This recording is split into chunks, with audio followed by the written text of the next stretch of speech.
सबको माफ करते हुए और सबसे माफी मांगते हुए उठ जाओ, ठीक है। 15 मार्च 2026 एक साधा दिवस नव्हता.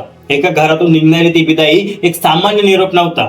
त्या क्षणी उच्चारले गेलेले शब्द, सगळ्यांना माफ करत, सगळ्यांची माफी मागत, आता शांत झोपा, हे फक्त शब्द नव्हते, तर 13 वर्षाच्या असह्य वेदनेचा, संपूर्ण संघर्षाचा आणि आशेच्या हळूहळू संपत जाणाऱ्या प्रवासाचा शेवट होता. त्या 21 सेकंदाच्या व्हिडिओने संपूर्ण देश हलवून टाकला. पण प्रश्न असा आहे, त्या व्हिडिओमध्ये दिसणारा हरीश राणाच्या डोळ्यात नेमकं काय होतं? तो काहीतरी सांगण्याचा प्रयत्न करत होता का? आणि जर करत होता तर आपण ते समजू का शकलो नाही?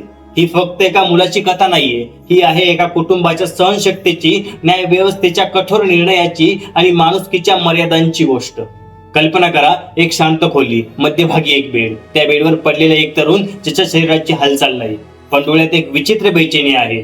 आसपास उभे असलेले त्याचे आई वडील, त्यांच्या चेहऱ्यावर थकवा आहे, पण त्याच्यात एक आशेचा किरणही आहे. वातावरणात एक अजब शांतता आहे, जणू वेळच थांबली आहे. आणि मग त्या शांततेला भेदत एक आवाज येतोय, ब्रह्मकुमारी दीदींचा. ते शांतपणे बोलताय, जणू एखाद्या आत्म्याला निरोप देत आहेत. कॅमेरा हळूहळू हरीशच्या चेहऱ्यावर झूम होतोय. त्याचे डोळे इकडून तिकडून हलताय, ओठ किंचित हलताय, जणू तो काहीतरी सांगू पाहतोय, पण आवाज नाही, शब्द नाही, फक्त एक न बोललेली वेदना. ही कथा सुरू होते 20 ऑगस्ट 2013 पासून. एक साधा दिवस जो एका कुटुंबासाठी आयुष्यभराचा दुःख स्वप्न बनला. संध्याकाळी साधारण 7:21 झाले होते. अशोक राणा यांच्या फोनवर एक कॉल येतोय. कॉलच्या दुसऱ्या बाजूला आलेला आवाज सांगतोय, तुमचा मुलगा हरीश राणा हॉस्टेलच्या 4थ्या मजल्यावरून पडला आहे. त्या क्षणी वेळ थांबते. आई वडिलांना विश्वास बसत नाही. काही वेळेपूर्वीच बहिणीचं बोलणं झालं होतं आपल्या भावाशी. अचानक आयुष्य आणि मृत्यूच्या सीमेवर उभा राहतोय. पीजीआय चंदीगड मध्ये पोहोचल्यावर त्यांनी जे पाहिलं ते त्यांचं आयुष्य कायमचं बदलून टाकणार होतं. आयसीयू मध्ये पडलेला त्यांचा मुलगा, न बोलणारा, न चालणारा, काहीच नाही. डॉक्टर सांगतात तो 100% विकलांग झाले आहे, कोमा मध्ये आहे आणि कधीही पुन्हा बोलू किंवा ओळखू शकणार नाही. पण आई वडिलांनीही फक्त डॉक्टरांचे एक मत होतं असं मानलं. त्यांच्यासाठी तो अजूनही त्यांचा मुलगा होता, जो एक दिवस उठेल, बोलेल आणि पुन्हा हसेल. तोच प्रश्न पुन्हा डोक्यावर काढतोय. त्या 21 सेकंदाच्या व्हिडिओ मध्ये दिसणारा त्या डोळ्यांमध्ये नेमकं काय होतं? 13 वर्षापासून ज्याला काहीच जाणवत नाही असं सांगितलं गेलं, तो अचानक त्या शेवटच्या क्षणी का हलू लागला? ही केवळ फक्त शरीराची प्रतिक्रिया होती की आत कुठेतरी अजूनही जिवंत असलेल्या चेतना बोलण्याचा प्रयत्न करत होते?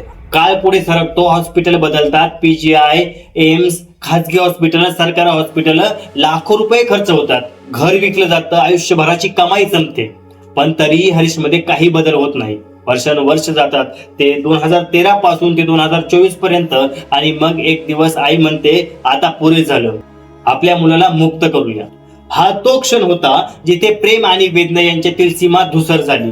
जिथे जिवंत ठेवणं म्हणजे प्रेम आहे की वेदना वाढवणं, हा प्रश्न उभा राहिला. आणि शेवटी त्यांनी न्यायालयाचा दरवाजा ठोवला. सुप्रीम कोर्टात हा केस फक्त कुटुंबाचा नव्हता, तो संपूर्ण देशासाठी नैतिक प्रश्न होता. जीवनाचा अधिकार म्हणजे नेमकं काय?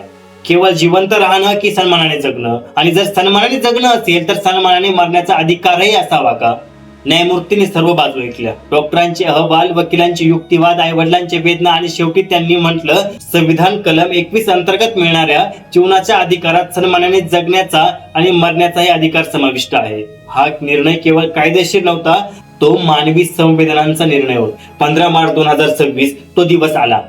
एम्स मध्ये हरीशला नेलं जातंय. मेडिकल सपोर्ट काढण्याची तयारी होते. डॉक्टरांच्या हातात एक जबाबदारी असते, 13 वर्ष जिवंत ठेवलेल्या शरीराला शांत करण्याची.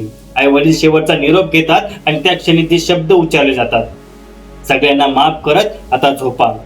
कॅमेरा हरीशच्या चेहऱ्यावर थांबतोय. त्याचे डोळे हलतात, ओठ थरथरतात, जणू तो काहीतरी सांगण्याचा प्रयत्न करतोय.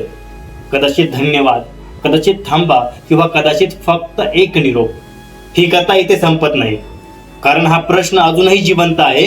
कारण आपण खरंच कोणाला मदत करत होतो, त्याला जिवंत ठेवून की त्याला मुक्त करून? हरीश राणाची कथा आपल्याला एक कठीण सत्य समोर आणते. कधी कधी प्रेम म्हणजे केवळ धरून ठेवणं नसतं, तर सोडून देणंही असतं. आणि आजही जेव्हा तो 21 सेकंदाचा व्हिडिओ आपण पाहतो, तेव्हा मनात एक प्रश्न कायम राहतो, डोळ्यांमध्ये नेमकं काय होतं? एक न बोललेलं सत्य की एक शांत स्वीकार?